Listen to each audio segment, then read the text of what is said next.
मुख्यमंत्री के विरोध में प्रिविलेज मोशन लाएंगे क्योंकि मुख्यमंत्री ने झूठ मालूमात दिया है। पुलिस के सहारे से सरकार ने जहां पर कांड किया है और विधानसभा में झूठ बयान किया है, उसके विरोध में नीचे करना। बीजेपी की तरफ से कहा जा रहा है राहुल गांधी ड्रामा कर रहे हैं यहाँ। हम यहाँ ड्रामा करने नहीं, यहाँ असलियत देखने आए थे और असलियत समझ में आ गई।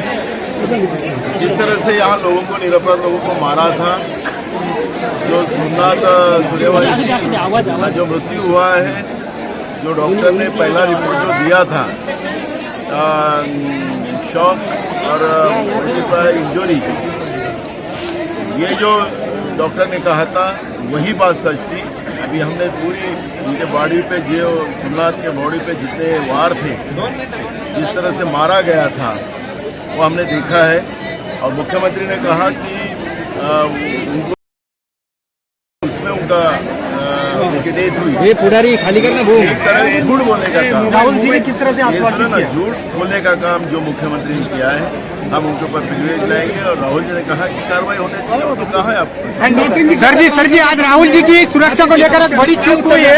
सर जी आज राहुल जी की, अरे थांबना म्हणजे काय चालू आहे, आम्ही काय करायलो? वास्तविकता लपवण्याचं पाप सरकार करते आहे, हे आता इथं सिद्ध झालेलं आहे। आम्ही वस्तुस्थिती समजायला आम्ही इथं आलेलो होतो। राहुलजींनी जे पाहिलं, आम्ही पाहिले, सोमनाथ सूर्यवंशीला एकदम मारलेलं होतं आणि डॉक्टरांनी जे पहिलं सर्टिफिकेट दिलं होतं, त्याला त्याच्या शरीरावर खूप मार होते, शॉक झाला आणि त्याच्यात त्यांचा मृत्यू झाला। पण मुख्यमंत्र्यांनी जे सांगितलं होतं की ते त्याला दम्याची बिमारी होऊन त्याच्यात ते मृत्युमुखी पडलेले होते। मुख्यमंत्री खोटं बोलले, विधानसभेची दिशाभूल केली आणि म्हणून काँग्रेसच्या वतीनं त्यांच्या मुख्यमंत्र्यावर प्रिविलेज मोशन आम्ही आणू। एक सबसे अहम बात आज सामने आई सर, राहुल जी की सुरक्षा को लेकर बड़ी चूक सामने। एक प्राइवेट आदमी अंदर जाके वीडियो कर रहा था, एक प्राइवेट आदमी। इसको लेकर आप कैसे देखते हैं? मुझे पता नहीं उसमें क्या हुआ।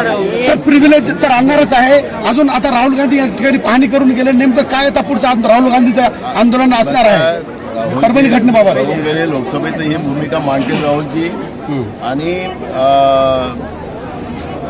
सरकारचं पितळ उघडं करेल आणि ज्या पद्धतीनं ठरवून मागासवर्गीयांना आणि बहुजनांना आणि अल्पसंख्याकांना जे टार्गेट करण्याचं काम जे बीजेपी करते आहे ते या ठिकाणी दिसलेलं आहे। आणि म्हणून या सगळ्या गोष्टीचा आवाज लोकशाही पद्धतीनं काँग्रेस प्रत्येक ठिकाणी उचलेल। सर काँग्रेस कडून काही पीडित कुटुंबियांना मदत केली जाणार आहे अशी सुद्धा चर्चा ऐकण्यास मिळत आता। हे आम्हाला सांगून करायचे नसतात। राहुल गांधींनी चर्चा केली, काय आश्वासन दिले त्या कुटुंबाला? त्यांच्या पाठीशी उभे आहे, काँग्रेस उभी आहे आणि त्यांना पूर्ण मदत केली जाईल। आणि त्यांच्या जे खुनी जे आहेत, त्यांची जी हत्या केली सोमनाथची, त्या हत्याऱ्याला सोडलं जाणार नाही, त्याच्यावर कडक कारवाई केली जाईल, अशा पद्धतीचा प्रयत्न काँग्रेसच्या वतीने केला। 3 पोलीस अधिकाऱ्यांना आक्षेप घेतले आहे, त्यापैकी एकाच पोलीस अधिकाऱ्याला निलंबित केलेलं आहे। तुम्ही सदनात होतात, कसं बघताय? हेच आता आम्ही इथं आल्यानंतर आम्हाला असलियत कळलेली आहे। मुख्यमंत्रीनीच हे घटना प्रायोजित केली होती काय, अशा पद्धतीचा आक्षेप आता निर्माण झालेला आहे। आणि म्हणून मुख्यमंत्र्यांच्या विरोधात आम्ही प्रिविलेज मोशन विधानसभेत आम्ही आणू। सर परभणीचं प्रकरण आहे, ज्या पद्धतीनं पोलीस ऍक्टिव्ह दिसत आहेत, अटक करतात आरोपींना, परंतु बीड प्रकरणामध्ये कुठेतरी बोटची भूमिका घेत आहेत असं वाटत नाही? नाही, दोन्ही घटनेमध्ये मुख्यमंत्री खोटे बोललेले आहेत। आम्ही बीडच्याही प्रकरणात, संतोष देशमुखच्याही प्रकरणात आणि इथल्या परभणीच्या प्रकरणात मुख्यमंत्र्यांनी विधानसभेची दिशाभूल केलेली आहे। त्यांनी खोटं त्या ठिकाणी सगळ्या घटना सांगितलेल्या आहेत आणि पोलिसांना आणि आरोपींना वाचवण्याचं जे काम केलेलं आहे ते स्पष्ट झालेलं आहे। आणि म्हणून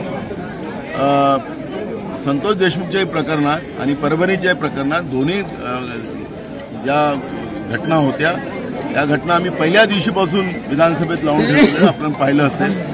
आणि पण मुख्यमंत्र्यांच्या उत्तरात त्यांनी ज्या पद्धतीने खोटारडापणा त्याच्यातून स्पष्ट झालेला आहे, आणि म्हणून आम्ही दोन्ही घटनेमध्ये प्रिव्हिलेज मोशन मुख्यमंत्र्यांच्या विरोधात आणू. विधिमंडळामध्ये ज्या पद्धतीने आमदार गोष्टी मांडतायत परंतु सरकारकडून रस्त्यावरच आंदोलन करणार ते तर चालूच आहे. विधिमंडळात आमदार सगळे मांडतायत या गोष्टी, बीडमधलं प्रकरण असेल, परभणीचं प्रकरण असेल, परंतु सरकार जाणीवपूर्वक दुर्लक्ष करते असं वाटत नाही सरकार का? प्रायोजित घटना आहे आणि ते सांगितलं.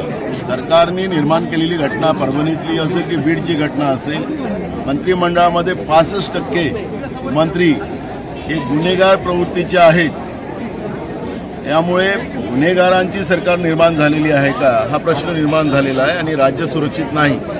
आणि जी माहिती मुख्यमंत्र्यांनी दिली ती खोटी होती आणि मी म्हणून वारंवार सांगतो की प्रिव्हिलेज मोशन आम्ही आणतो. Thank you thank you sir, thank you.